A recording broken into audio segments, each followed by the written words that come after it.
లేదో రాలేదో నాకు తెలీదు. వారికి మీ ద్వారా గుర్తు చేయదలుచుకున్నాను.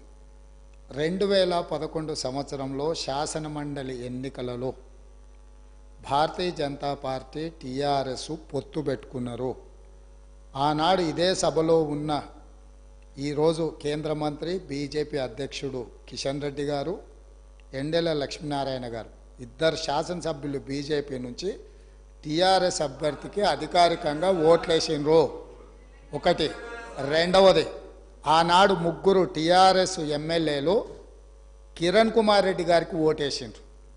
ఆ ముగ్గురు ఎవరే అంటే ఏనుగు రవీందర్ రెడ్డి గారు, కావేటి సమ్మయ్య గారు, కల్వకుంట్ల విద్యాసాగర్ రావు గారు.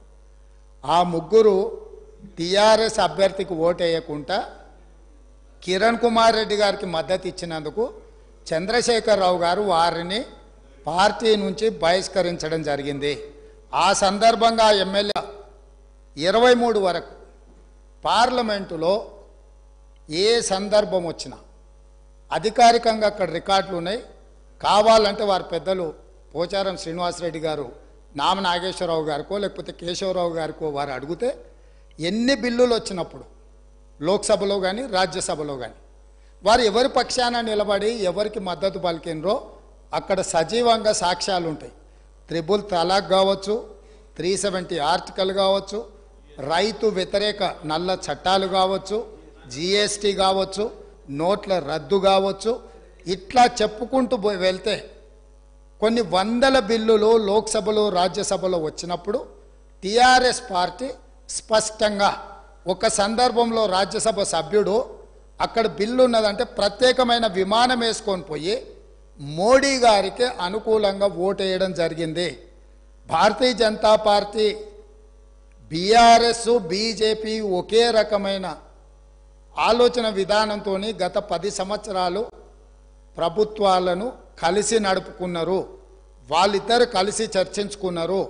ఇంతెందుకు, వాళ్ళ పార్టీ అంతర్గత విషయం ముఖ్యమంత్రి గారిని మార్చాలని ఇక్కడ చాలామంది మాజీ మంత్రులు చంద్రశేఖరరావు గారిని దించేసేయాలి, తారక రామారావు గారిని ముఖ్యమంత్రిని చేయాలని చెప్పి ఆ మంత్రివర్గంలో ఉన్న వాళ్ళే చంద్రశేఖరరావు గారి మీద అవిశ్వాసం ప్రకటించి తారక రామారావు గారిని ముఖ్యమంత్రిని చేయండి అని వాళ్ళు మాట్లాడినరు.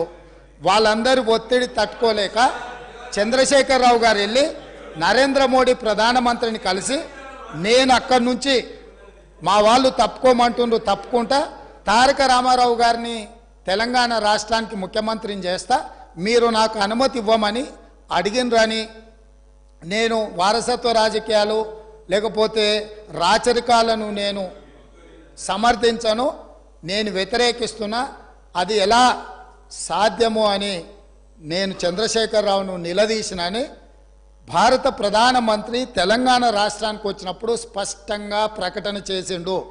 ఇప్పుడు పెద్దలు శ్రీనివాసరెడ్డి గారిని నేను అడుగుతున్నా, మీకు ఎలాంటి సంబంధాలు లేకపోతే, అనుబంధం లేకపోతే, ఆయన అనుమతితోనే మీరు నిర్ణయాలు తీసుకోకపోతే మీ పార్టీ అంతర్గత వ్యవహార ముఖ్యమంత్రిని మార్చుకోవడం అనేది, అట్లాంటి విషయం కూడా మోడీ గారి అనుమతిని అడిగిందంటే మీ బంధం ఫెవికల్ బంధం.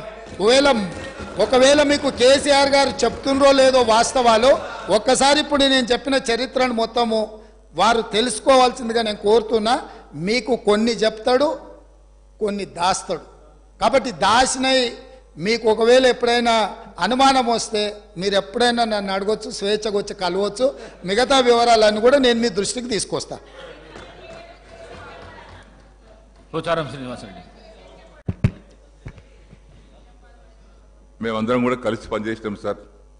తెలుగుదేశం పార్టీలో వారు ఉన్నారు, మేమున్నాం, కష్టపడి పనిచేసినాం. వారు ఈరోజు ఒక నిమిషం వినండి, ఇదే ఓపిక ఉండాలండి. శాసనసభలో మాట్లాడే ఓపిక కాదు, ఇనే ఓపిక కూడా ఉండాలి. వారు చెప్పారు.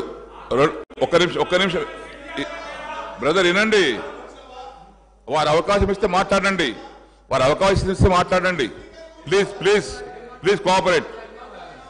వారు మాట్లాడడానికి ఒకవేళ బీజేపీతోనే మాకు పెవికాల సంబంధం ఉంటే 4 బీజేపీ శాసనసభలు ఓడించినటువంటి అభ్యర్థులు ఎవరు సార్? బీఆర్ఎస్ పార్టీ అభ్యర్థి ఓడించాం. 2011లో గౌరవ ముఖ్యమంత్రి గారు అన్నారు, 2011లో ఆ రోజు శాసన మండలికి ఎన్నిక జరిగితే ముగ్గురు టిఆర్ఎస్ శాసనసభ్యులు కాంగ్రెస్ కోటేసినటువంటి మాట వాస్తవం. సస్పెండ్ చేసిండ్రు. కిరణ్ కుమార్ రెడ్డి కాదు, ఎమ్మెల్సీగా కాంగ్రెస్ పార్టీ రంగారెడ్డి పోటీ చేసిండు. టిఆర్ఎస్ తరపున మహమూద్ అలీ గారు పోటీ చేసిండ్రు. నేను అప్పుడే మన ఇద్దరం తెలుగుదేశం పార్టీలో ఉన్నాం. దాని తర్వాత నేను బీఆర్ఎస్ పార్టీకి వచ్చిన. టీఆర్ఎస్ పార్టీకి వచ్చిన తర్వాత నాకు కూడా బలవంతం చేసిండ్రు, మీరు కూడా రంగారెడ్డి కోటేయమని. నేను బీఆర్ఎస్ పార్టీకి మొన్ననే వచ్చిన మాట ఇచ్చిన. నేను టీఆర్ఎస్ పార్టీ అభ్యర్థిగా ఓటేసి తప్పితే ఇంకో దానికి వేయనంటే మీరు చెప్పినటువంటి 3 పేర్లు నేను రిపీట్ చేయదలుచుకోలేదు. ఆ 3 పేర్లు లాలూచి పడి బీఆర్ఎస్ పార్టీకి అభ్యర్థికి వ్యతిరేకంగా రంగారెడ్డి కోటేసి రంగారెడ్డి గెలిపించుకున్నారు కాంగ్రెస్ పార్టీ. రెండవది తమరు అన్నారు సంబంధం బీజేపీ, ముఖ్యమంత్రి కావాలి, ముఖ్యమంత్రి మార్చాలంటే వారికి అవసరం సార్ అడగదాల్సి